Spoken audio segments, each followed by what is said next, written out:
किसी के पास एक पुरानी धुंधली सी तस्वीर हो और उसकी ऐसी करोड़ों कॉपीज बनानी हो जो बिल्कुल साफ हो, राइट। तो आमतौर पर एक फोटोकॉपी मशीन का ख्याल आता है, राइट? हाँ, बिल्कुल। लेकिन सोचिए, अगर वो तस्वीर कोई कागज का टुकड़ा नहीं बल्कि किसी क्राइम सीन पर मिला एक छोटा सा बाल हो, या फिर Right. किसी अनसुलझी बीमारी का डीएनए, राइट। वहां नॉर्मल फोटोकॉपी तो काम नहीं वही आएगी। तो।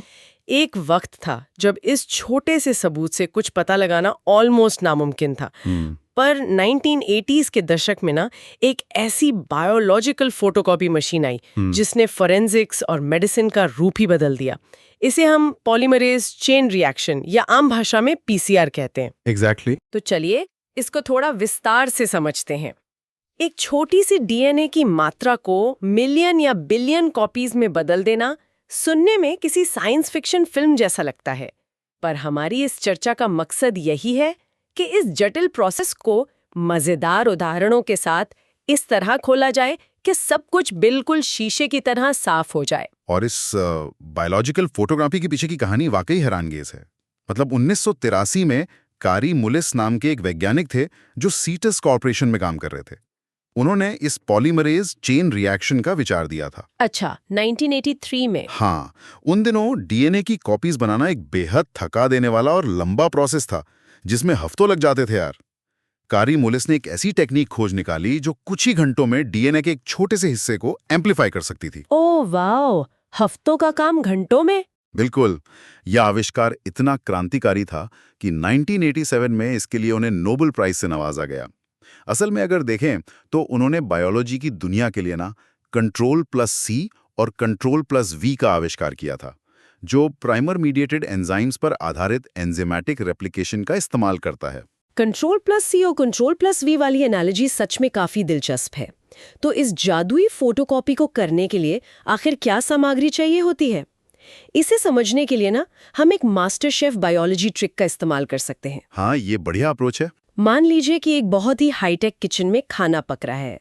सबसे पहले चाहिए एक टेम्पलेट डीएनए। ये बेसिकली हमारा ओरिजिनल रेसिपी कार्ड है। ये वो एक्सट्रैक्टेड सैंपल है जिसे देखकर नया डीएनए बनेगा। राइट, लेकिन बिना कच्चे माल के तो रेसिपी कार्ड का कोई फायदा नहीं है ना। हाँ, वो तो है। यहाँ कच्चा माल यानी आटा, चीनी और मसाले डीएनटीपीज होते हैं। इन्हें डीऑक्सी न्यूक्लियोटाइड ट्राइफॉस्फेट्स कहते हैं। मतलब वो ए, सी, जी और टी वाले। एग्जैक्टली। डीएटीपी, डीसीटीपी, डीजीटीपी और डीटीटीपी। डीएनए इन्हीं 4 बेसिक बिल्डिंग ब्लॉक से मिलकर बनता है। जब नया डीएनए स्ट्रैंड बनता है ना, तो एंजाइम इन्हीं डीएनटीपीज को एक-एक करके जोड़ता चला जाता है। सही है। और इन बिल्डिंग ब्लॉक्स को सही जगह रखने के लिए प्राइमर्स की जरूरत पड़ती है। बिल्कुल। ये लगभग 20 से 30 न्यूक्लियोटाइड्स लंबे छोटे डीएनए स्ट्रैंड्स होते हैं। इन्हें हम एक तरह के बुकमार्क समझ सकते हैं। 2 तरह के बुकमार्क्स होते हैं, एक फॉरवर्ड प्राइमर और एक रिवर्स प्राइमर। हाँ, एंड पर जाकर लगते हैं और शेफ को बताते हैं कि रेसिपी एग्जैक्टली कहाँ से पढ़नी शुरू करनी है। लेकिन यहाँ मैं एक सवाल पूछना चाहूंगी कि इस किचन का माहौल कैसा होना चाहिए? रिएक्शन बफर का रोल क्या है इसमें? इसमें ट्रिस HCI, पोटेशियम क्लोराइड और BSA क्यों मिलाया जाता है? देखिए, ये रिएक्शन बफर दरअसल उस किचन का परफेक्ट एनवायरनमेंट बनाता है। ट्रिस HCI एक कांस्टेंट पीएच मेंटेन करता है ताकि एसिडिटी या अल्कलिनिटी बढ़ने से रिएक्शन खराब ना हो जाए। ओके। और जो पोटेशियम क्लोराइड या KCl है, वो आयोनिक स्ट्रेंथ देता है जो प्राइमर्स को डीएनए से जुड़ने में मदद करता है। और जो बोवाइन सीरम एल्ब्यूमिन या BSA है ना, उसका रोल बड़ा रोचक है। अच्छा, वो क्या करता है? एक्चुअली पीसीआर ट्यूब्स प्लास्टिक की होती हैं और एंजाइम्स प्रोटीन्स होते हैं। अक्सर प्रोटीन्स प्लास्टिक की दीवार पर चिपक जाते हैं और इनएक्टिव हो जाते हैं। तो BSA उन एंजाइम्स को स्टेबलाइज करता है और उन्हें ट्यूब की दीवार से चिपकने से रोकता है। ओह, जैसे किसी बेकिंग पैन में बटर लगाना ताकि केक ना चिपके। एकदम सही पकड़ा आपने। इसके अलावा इस किचन में कुछ कोफैक्टर्स या सूशेफ्स भी होते हैं, जैसे मैग्नीशियम आयंस। ये एंजाइम की एक्टिव साइट पर बैठकर डीएनटीपीज को जोड़ने का केमिकल रिएक्शन फीजिबल बनाते हैं। इनके बिना तो मैं एंजाइम काम ही नहीं कर सकता। मेन एंजाइम यानी हमारा हाइपर एक्टिव मेन शेफ, जिसे डीएनए पॉलीमरेज कहते हैं। राइट। हाँ, वही। पर एक बात बताइए, अगर ह्यूमन डीएनए को कॉपी किया जा रहा है तो आम ह्यूमन डीएनए पॉलीमरेज का इस्तेमाल क्यों नहीं होता? इस स्पेसिफिक पीसीआर मशीन में, जिसे थर्मल साइक्लर कहते हैं, उसमें किसी स्पेशल शेफ की जरूरत क्यों पड़ती है? असल में यहाँ प्रॉब्लम ह्यूमन डीएनए पॉलीमरेज की नहीं है, बल्कि उस किचन के माहौल की है। वाहौल की। हाँ, पीसीआर मशीन में रिएक्शन के दौरान टेम्परेचर 90 डिग्री सेल्सियस से ऊपर चला जाता है। अगर आम ह्यूमन एंजाइम का इस्तेमाल होगा तो वो इतनी गर्मी में पूरी तरह नष्ट हो जाएगा। जैसे एक आम शेफ आग के बहुत करीब जाके जल जाएगा और अपना काम नहीं कर पाएगा। एग्जैक्टली यार। इसलिए एक ऐसे शेफ की तलाश की गई जो आग से खेल सके। यहाँ एंट्री होती है टैक पॉलीमरेज की।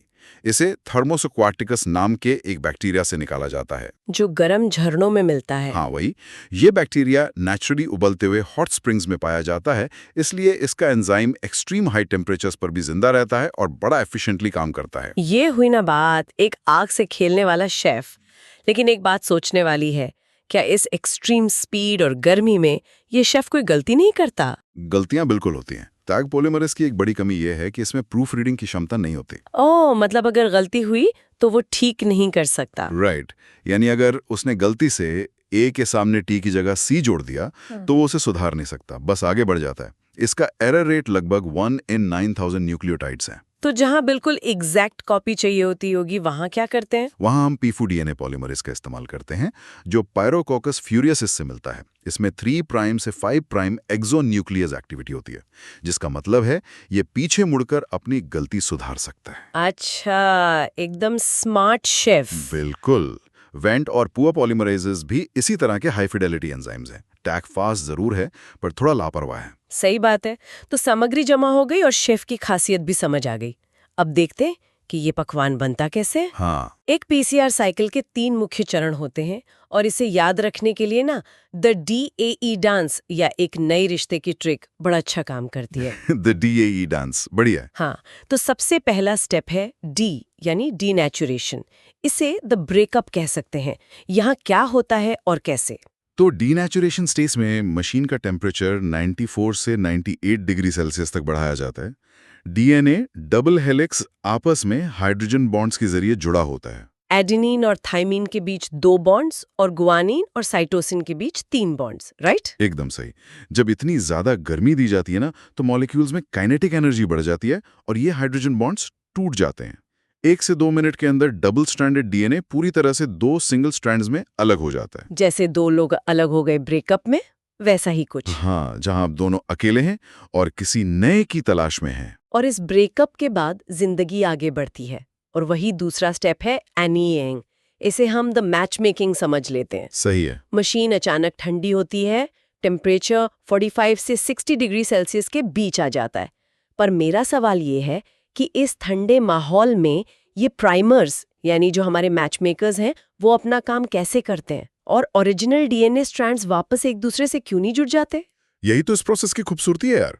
प्राइमर्स को रिएक्शन में इतनी भारी मात्रा में डाला जाता है कि उनकी गिनती ओरिजिनल डीएनए स्ट्रैंड से करोड़ों गुना ज्यादा होती है। ओह, ओके। जब टेम्परेचर कम होता है तो हाइड्रोजन बॉन्ड्स वापस बनने की कोशिश करते हैं, लेकिन क्योंकि प्राइमर्स छोटे होते हैं और हर जगह मौजूद होते हैं, वो ओरिजिनल लॉन्ग स्ट्रैंड्स के आपस में जुड़ने से पहले ही अपनी स्पेसिफिक बाइंडिंग पोजीशंस पर धसक से जुड़ जाते हैं। धसक से जुड़ जाते हैं मतलब उन्हें मौका ही नहीं मिलता आपस में जुड़ने का। बिल्कुल। वो टेम्पलेट डीएनए को पहचानकर उस पर एनील हो जाते हैं। और इस मैच मेकिंग के सफल होते ही तीसरा स्टेप आता है ई यानी एक्सटेंशन। इसे बिल्डिंग द न्यू रिलेशनशिप कह सकते हैं। टेम्परेचर को 72 डिग्री सेल्सियस पर लाया जाता है, जो टैग पॉलीमरेज का सबसे पसंदीदा टेम्परेचर है। हाँ, ऑप्टिमल टेम्परेचर। ये एंजाइम प्राइमर्स के 3 प्राइम एंड से नए कॉम्प्लीमेंट्री डीएनटीपीज को 5 प्राइम एंड की तरफ जोड़ना शुरू करता है। पर हर साइकिल के बाद एक्चुअली में क्या परिणाम निकलता है? यहाँ सबसे हैरानी की बात यह है कि हर साइकिल के साथ डीएनए की मात्रा डबल हो जाती है। इसे हम एक्सपोनेंशियल एम्प्लीफिकेशन कहते हैं। 1 से 2, 2 से 4, 4 से 8। वाओ! टैग पॉलीमरेज लगभग 1000 बेसिस प्रति मिनट की रफ्तार से नए स्ट्रैंड्स बनाता है। अगर इन 3 स्टेप्स के 30 साइकिल्स पूरे किए जाए ना, तो एक सिंगल डीएनए सेगमेंट से 1 बिलियन से ज्यादा कॉपीज बन जाती हैं। 1 बिलियन कॉपीज सिर्फ 30 साइकिल्स में? कमाल है। और अगर इसके ग्राफ का विश्लेषण किया जाए तो शुरुआत में एक एक्सपोनेंशियल फेज होता है, जहां प्रोडक्ट तेजी से डबल होता है।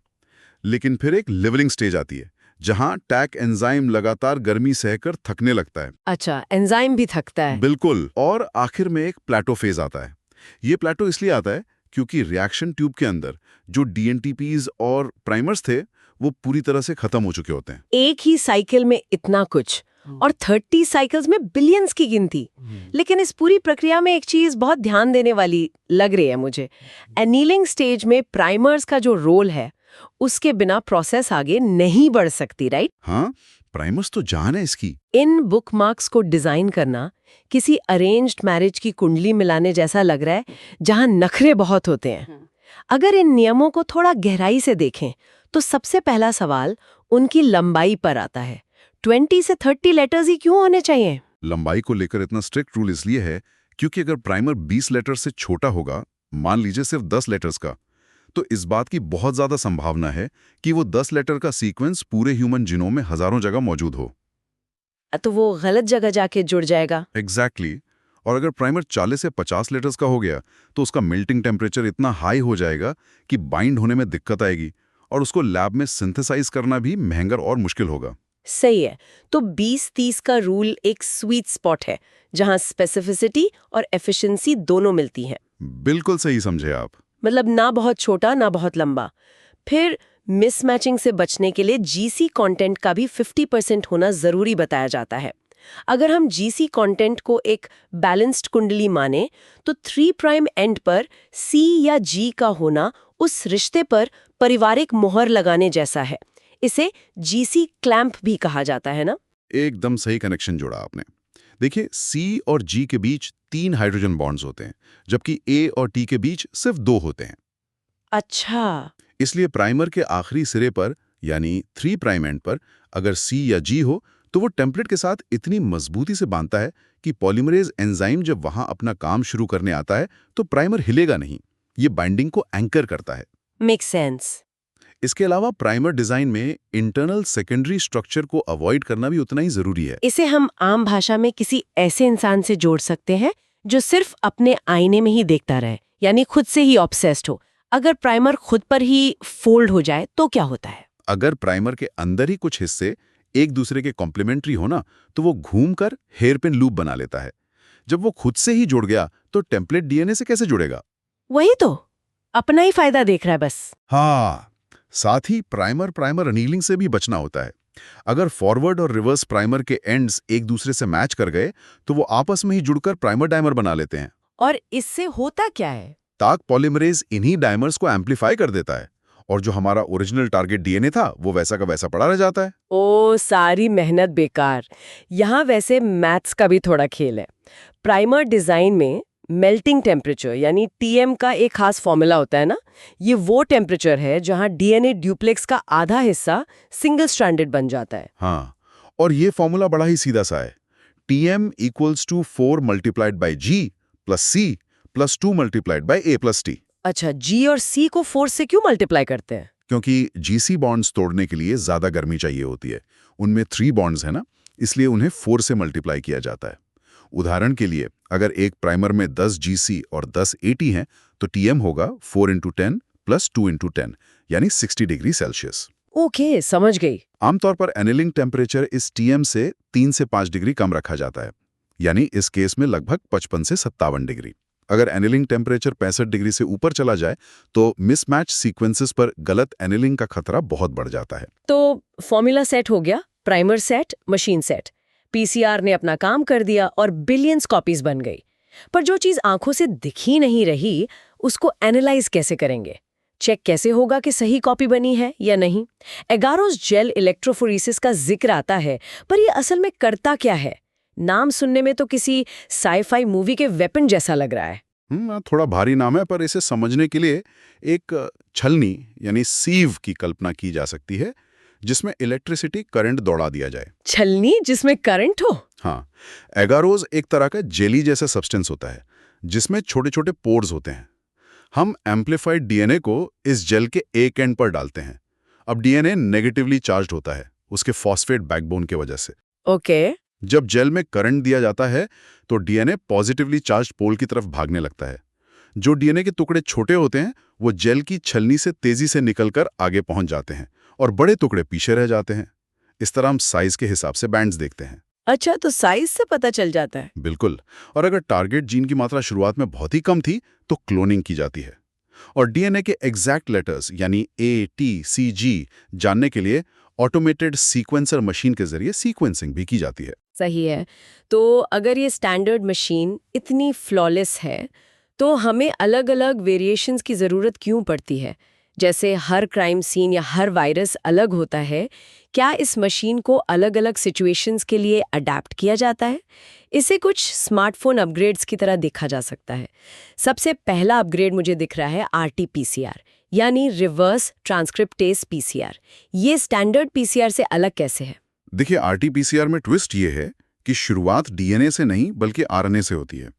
बहुत से वायरसेस जैसे एचआईवी, जो अपना कोविड-19 ही ले लीजिए, उनमें जेनेटिक मटेरियल आरएनए होता है। ओह राइट, कोविड टेस्ट भी तो आरटी-पीसीआर ही होता था। हाँ, लेकिन प्रॉब्लम ये है कि टैग पॉलीमरेज आरएनए को रीड नहीं कर सकता। इसलिए पहले आरएनए मॉलिक्यूल्स को रिवर्स ट्रांसक्रिप्टेज एंजाइम का इस्तेमाल करके कॉम्प्लीमेंट्री डीएनए यानी सीडीएनए में बदला जाता है। फिर ये सीडीएनए टारगेट टेम्पलेट की तरह काम करता है और नॉर्मल पीसीआर आगे बढ़ता है। इसे वैसे ही समझा जा सकता है जैसे किसी एलियन भाषा को पहले इंग्लिश में ट्रांसलेट करना और फिर उसकी कॉपी बनाना ताकि मशीन उसे पढ़ सके। एक और मजेदार अपग्रेड है मल्टीप्लेक्स पीसीआर। मल्टीप्लेक्स पीसीआर बहुत यूजफुल है। इस टेक्निक में ना एक ही ट्यूब के अंदर एक ही समय पर कई अलग-अलग डीएनए सीक्वेंसेस को एम्प्लीफाई किया जाता है। इसमें अलग-अलग प्राइमर्स के मल्टीपल सेट्स एक साथ यूज होते हैं। मतलब एक ही समय पे मल्टीपल टेस्ट्स। एग्जैक्टली इसे ऐसे देखा जा सकता है कि एक ही किचन में एक साथ 4 अलग-अलग डिशेस पक रही हैं, जिससे वक्त और रिसोर्सेज दोनों बचते हैं। यहाँ पर कहानी सच में दिलचस्प हो जाती है। अगला है हॉट स्टार्ट पीसीआर। ये नाम बड़ा ही ड्रामेटिक है। हॉट स्टार्ट की जरूरत आखिर क्यों पड़ती है? इसका रीजन रिएक्शन की शुरुआती केमिस्ट्री में छुपा है। होता क्या है, जैसे ही ट्यूब में सारे रिएजेंट्स मिक्स होते हैं और वो रूम टेम्परेचर पर होते हैं, प्राइमर्स कभी-कभी गलत जगह नॉन स्पेसिफिकली जुड़ सकते हैं। अच्छा, रूम टेम्परेचर पर ही? हाँ, और टैग पॉलीमरेज थोड़े कम टेम्परेचर पर भी धीरे-धीरे काम करता रहता है। इसका नतीजा ये होगा कि जब तक मशीन गर्म होगी, तब तक कुछ गलत डीएनए स्ट्रैंड्स बन चुके होंगे। तो इसको रोकते कैसे हैं?